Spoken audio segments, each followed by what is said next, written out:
Horror कहानियां थी। गाना।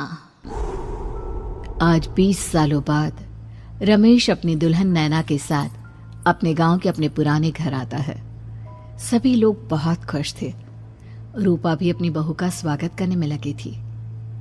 पर ये क्या, रूपा जैसे ही अपनी बहू की आरती उतारने जाती है, अचानक से तेज हवाएं चलने लगती है।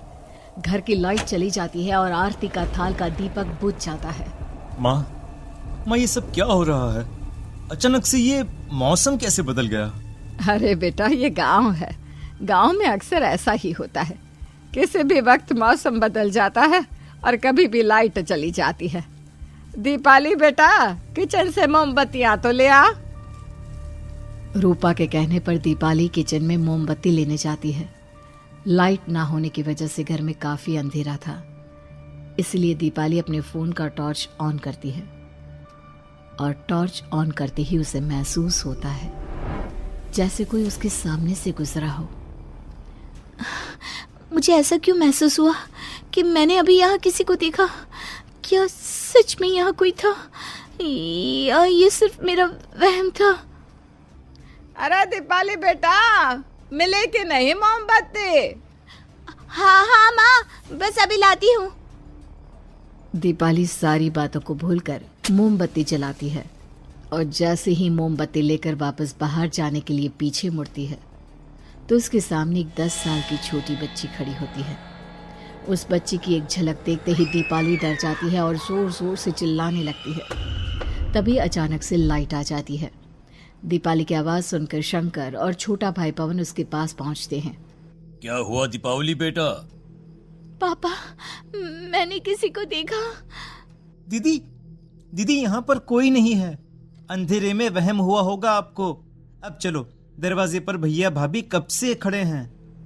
दीपाली भी इसे अपना एक वहम समझकर सबके साथ बाहर चली जाती है, जहां वो लोग अपनी भाभी का स्वागत करते हैं।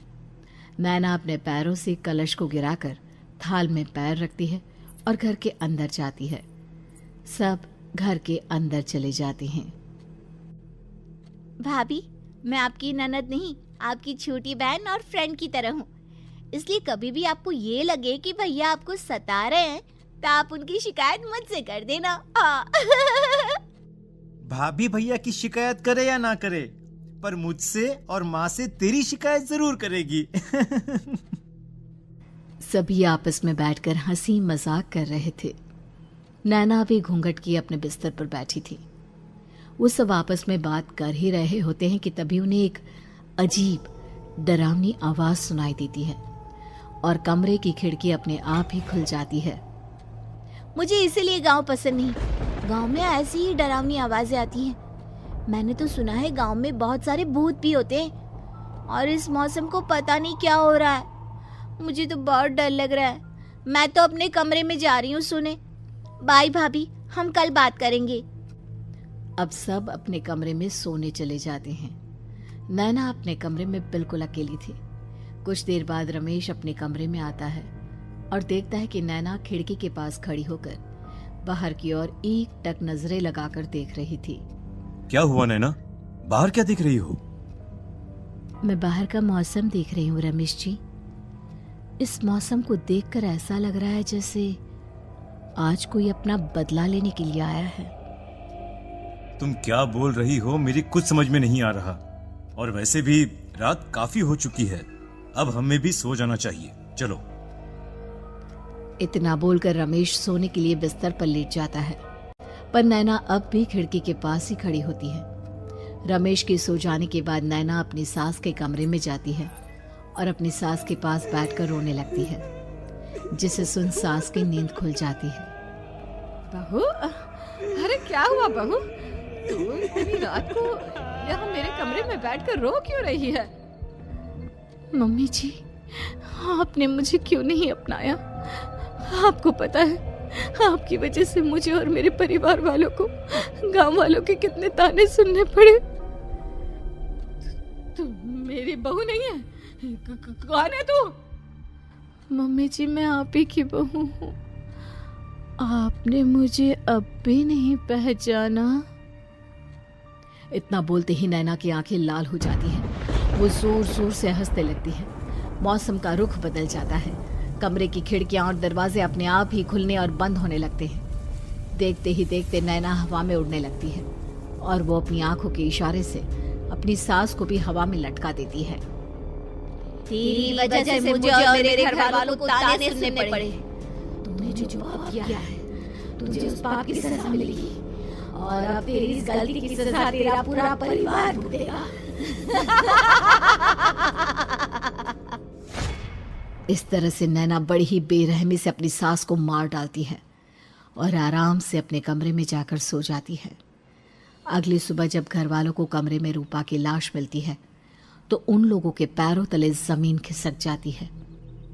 कल तक माँ बिल्कुल ठीक थी, फिर अचानक ऐसा क्या हुआ रात को कि माँ हम सबको छोड़कर चली गई। सारी गलती मेरी है। बेटे की शादी की खुशी में मैं ही रात को घर वापस नहीं आया और चला गया अपने गांव के दोस्तों से मिलने। अगर रात को मैं अपनी रूपा के साथ होता तो शायद आज वो हमें छोड़कर न जाती।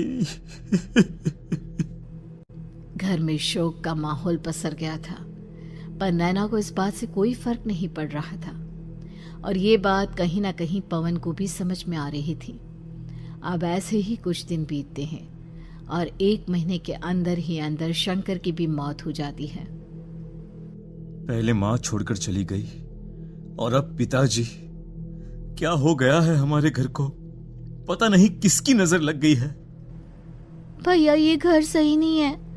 हम जब से इस घर में आए हैं कुछ न कुछ बुरा ही हो रहा है। हमें यहाँ से वापस शहर चले जाना चाहिए। जहाँ रमेश, दीपाली और पवन का रो रो कर बुरा हाल था, वहीं नैना अपने कमरे में बैठी आराम से मेकअप कर रही थी। दीदी मुझे तुमसे कुछ बात करनी है। मुझे लगता है कि इन सब के पीछे भाभी का हाथ है। पवन तू ये सब क्या कह रहा है? तू होश में तो है ना? अगर भैया भाभी ने तेरी ये बकवास बात सुन ली तो उनके दिल पर क्या गुजरेगी? तू भाभी पर इतना बड़ा इल्जाम कैसे लगा सकता है? दीदी आप खुद ही देख लो ना, हम जब से इस घर में आए हैं सब कुछ बदल गया है। शादी से पहले नैना भाभी ऐसी बिल्कुल नहीं थी, पर अब वो किसी से बात नहीं करती, ज्यादातर अकेले अपने कमरे में ही रहती है और कभी उनसे बात करो भी तो न जाने कैसी अजीबोगरीब तरह की बातें करने लगती हैं। तू पागल हो गया है? आप समझती क्यों नहीं है दीदी? देखो ना, हमारे घर में मौत का सिलसिला शुरू हो गया है, पर भाभी को कोई फर्क नहीं पड़ रहा।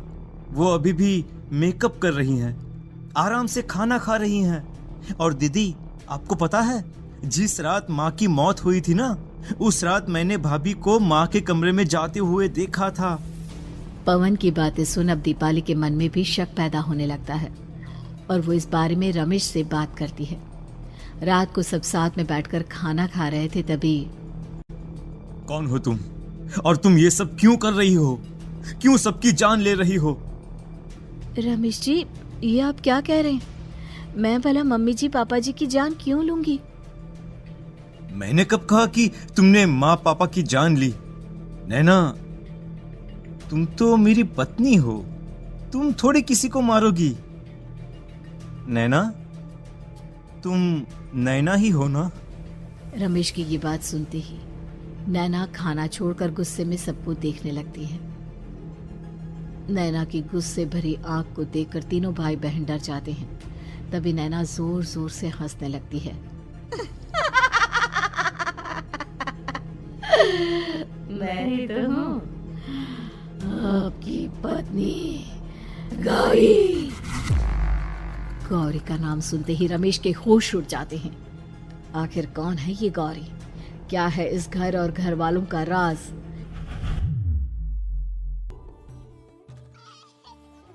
हमारे दोनों बच्चे एक साथ कितने अच्छे लग रहे हैं ना? हाँ, कितने अच्छे दोस्त हैं दोनों। बस बड़े होने के बाद भी इनकी ये दोस्ती बनी रहे तो बच्चे कितने खुश रहेंगे। मैं क्या सोच रहा था कि क्यों ना हम अपनी दोस्ती को रिश्तेदारी में बदल दें। मैं अपने बेटे रमेश की शादी तेरी बेटी गौरी से करना चाहता हूँ। इस तरह हमारे बच्चे भी हमेशा साथ रहेंगे और हमारी दोस्ती भी रिश्तेदारी में बदल जाएगी। शंकर की इस बात से उसके दोस्त को बहुत अच्छा लगता है और वो अपनी बेटी की शादी रमेश से करवाने के लिए तैयार हो जाता है। बहुत जल्द दोनों परिवार मिलकर बचपन में ही रमेश और गौरी की शादी करा देते हैं। अरे शंकर, अपने बच्चों की शादी करवा कर हमने अपनी दोस्ती को रिश्तेदारी में बदल तो लिया, पर मैं चाहता हूं कि अपनी गौरी का गौना 2 साल बाद करूं, ताकि वो थोड़ी समझदार हो जाए।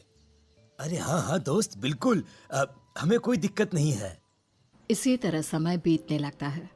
समय के साथ शंकर का कारोबार तरक्की पकड़ लेता है और 2 साल बाद शंकर अपने पूरे परिवार के साथ शहर में शिफ्ट होने की तैयारी कर लेता है। जब यह खबर उसके दोस्त को पता चलती है तो वो शंकर से बात करने उसके घर जाता है। शंकर, 2 साल पूरे हो चुके हैं और अब तू शहर भी जाने वाला है। मैं सोच रहा था कि तेरे शहर जाने से पहले गौरी का गौना कर दूं, ताकि तू अपनी बहू को अपने साथ लेकर जा सके। ये तू कैसी बातें कर रहा है? रिश्तेदारी बराबरी वालों से होती है, और वैसे भी अब मेरा बेटा या मेरा परिवार कोई भी इस रिश्ते को नहीं मानता। ये तू कैसी बातें कर रहा है दोस्त? जब हमने अपने बच्चों की शादी करवाई थी तब हम दोनों ही एक बराबर थे। पिछले 2 साल में तेरा कारोबार थोड़ा सा अच्छा क्या चल गया, तू पुराने रिश्ते ही तोड़ देगा। देख भाई, ऐसा मत कर। अगर तूने मेरी बेटी को अपनी बहू के रूप में नहीं अपनाया तो कोई भी मेरी बच्ची से शादी नहीं करेगा। अरे उसकी जिंदगी बर्बाद हो जाएगी। यार देख, वैसे भी बाल विवाह तो कानून मान्यता नहीं देता, फिर मैं कैसे दे दूं? तू अपनी बेटी के बड़े होने पर उसकी शादी किसी दूसरे लड़के से करवा देना। वैसे भी तब तक ना उसे और ना ही गांव वालों को ये बात याद रहेगी। मेरे बेटे को बख्श दे मेरे भाई। इस तरह से शंकर अपने दोस्त के परिवार और गौरी को गांव वालों के ताने सुनने और जिल्लत से भरी जिंदगी जीने के लिए छोड़ अपने परिवार वालों के साथ शहर चला जाता है। अरे इनकी गौरी में ही कोई दोष होगा, तभी तो लड़के वालों ने इनकी बेटी को अपनी बहू के रूप में नहीं अपनाया और उसको यहाँ छोड़कर शहर चले गए। अब कौन थामेगा ऐसी लड़की का हाथ? अरे पता नहीं कैसा आदमी है जो गांव वालों के इतने ताने सुनकर भी सर उठाकर गांव में चल रहा है। अरे अगर मेरी बेटी के साथ ऐसा हुआ होता ना तो मैं तो शर्म के मारे मर ही जाता। हाँ, दिन रात लोगों की नजरों में अपने लिए ग्रहण देख और सबके ताने सुन सुन अब गौरी के पिता हिम्मत हारने लगते हैं और एक रात गौरी के माता पिता खुदकुशी कर लेते हैं। ये सदमा गौरी भी सहन नहीं कर पाती और उसकी भी मृत्यु हो जाती है। तुम्हारे परिवार की वजह से हम लोगों ने अपनी इज्जत और जान गंवाई। इसका बदला तो तुम्हें चुकाना पड़ेगा, वो भी अपनी जान देकर। हंसते हुए अब नैना हवा में उड़ने लगती है। नैना अब पूरी तरह से बदल चुकी थी। गौरी की आत्मा उसके शरीर पर हावी हो चुकी थी। उसकी आंखें सफेद, पैर उल्टे, चेहरा काला और बाल बिखर गए थे। अब गौरी अपनी शैतानी शक्तियों से घर के हर कोने को अपने काबू में कर लेती है और सीधी दीवार पर जाकर चिपक जाती है। मुझे अपना बदला चाहिए। बदला लूंगी मैं तुम सबको खत्म कर दूंगी। गौरी इतनी तेज चिल्ला रही होती है कि उसकी आवाज से घर के सारे कांच टूट जाते हैं। सामान इधर उधर गिरने लगता है और ये सब देखकर तीनों भाई बहन के होश उड़ जाते हैं। बचाओ, भागो। उन तीनों को अपनी जान बचाने के लिए यहाँ से वहां भागता देख गौरी जोर जोर से हंसने लगती है। तभी दीपाली घर से बाहर निकलने लगती है, जिसे देख गौरी गुस्से में अपनी शक्तियों से तुरंत घर का दरवाजा बंद कर दीपाली को हवा में उड़ा देती है। बाहर भागेगी, मुझसे बचकर भागना चाहती है? कोई नहीं बचेगा, आज तुम सब मरने वाले हो। अचानक घर में भूतिया आवाजें गूंजने लगती है, तेज हवाएं चलने लगती हैं। सोफा, टेबल, कुर्सी सब हवा में उड़ने लगता है। ये सब देखकर रमेश, दीपाली और पवन की रूह कांप जाती है। घर में ये सब होते हुए और अपनी बहन को हवा में उड़ते हुए देख रमेश और पवन को भी समझ में नहीं आ रहा था कि वो क्या करे, कैसे अपनी जान बचाए। इतने में गौरी अपनी आंखें दीपाली की तरफ करती है और अपनी शैतानी शक्तियों से उसका गला दबाने लगती है। भागने का बहुत शौक है ना, अब मैं तुझे इस दुनिया से ही भगा दूंगी। इतना बोलकर गौरी दीपाली को उठाकर फेंक देती है और दीपाली दीवार से टकराकर नीचे गिर जाती है। दीपाली के पूरे शरीर में चोट के निशान होते हैं और वो उठ भी नहीं पाती। दोनों भाई भागते हुए अपनी बहन के पास जाते हैं। ये तो बस शुरुआत है, मैं तुम तीनों को तड़पा कर मारूंगी। अरे अरे, पर हमने क्या किया है? हम तीनों भाई बहन तो निर्दोष हैं। गलती तो हमारे माता पिता ने की थी और उन्हें तुम पहले ही मार चुकी हो, फिर हमारे पीछे क्यों पड़ी हो? पवन के इतना बोलते ही गौरी एक हवा के झोंके की तरह उसके पास आती है और उसका गला पकड़कर उसे हवा में उठा देती है और रमेश को गुस्से भरी नजरों से देखती है। गलती मेरे परिवार की नहीं थी, पर सबको मरना पड़ा। मैं किसी को नहीं छोड़ूंगी। गौरी पवन को हवा में उछाल देती है, जिस पर कमरे की छत से टकराकर जमीन पर आकर वो गिरता है। उसके सर और शरीर पर जगह जगह चोट लग जाती है और खून बहने लगता है, जिसे देख अब रमेश से चुप नहीं रहा जाता। गौरी, तुम्हारा गुनहगार मैं हूँ। तुम्हारी शादी मुझसे हुई थी। अगर तुम्हें बदला चाहिए तो मुझसे लो। मेरे भाई बहन को छोड़ दो। तुम मुझे मार दो। मरना तो सबको पड़ेगा। अरे पर इसमें उन दोनों की कोई गलती नहीं है। प्लीज, मैं मानता हूँ कि तुम और तुम्हारे परिवार के साथ जो कुछ भी हुआ वो गलत था, पर गौरी, मैं प्लीज मेरे भाई बहन को छोड़ दो। उन्हें तो इस बात के बारे में कुछ भी पता नहीं है। उनका इस सबसे कोई लेना देना नहीं है। तुम और तुम्हारा परिवार यही चाहता था ना कि मैं तुम्हें अपना लूं। उस समय मैं बच्चा था। मेरे पास इतनी समझ नहीं थी, पर आज मैं तुम्हें तुम्हारे इसी रूप में अपनाता हूं। मेरे साथ जो करना है कर लो, बस मेरे भाई बहन की जान बख्श दो उनकी जान। रमेश की ये बात सुनकर गौरी का गुस्सा थोड़ा शांत होता है। ठीक है, मैं तुम्हारे भाई बहन को नहीं मारूंगी, पर तुम्हें मरना होगा और तुम्हारी आत्मा को मेरे साथ शादी करनी होगी। मुझे मंजूर है। अब रमेश गौरी के साथ छत पर जाता है और छत से नीचे को जाता है। रमेश के मरते ही गौरी उसकी आत्मा को अपने साथ ले जाती है और इस तरह से रमेश खुद मरकर अपने भाई बहन को बचा लेता है।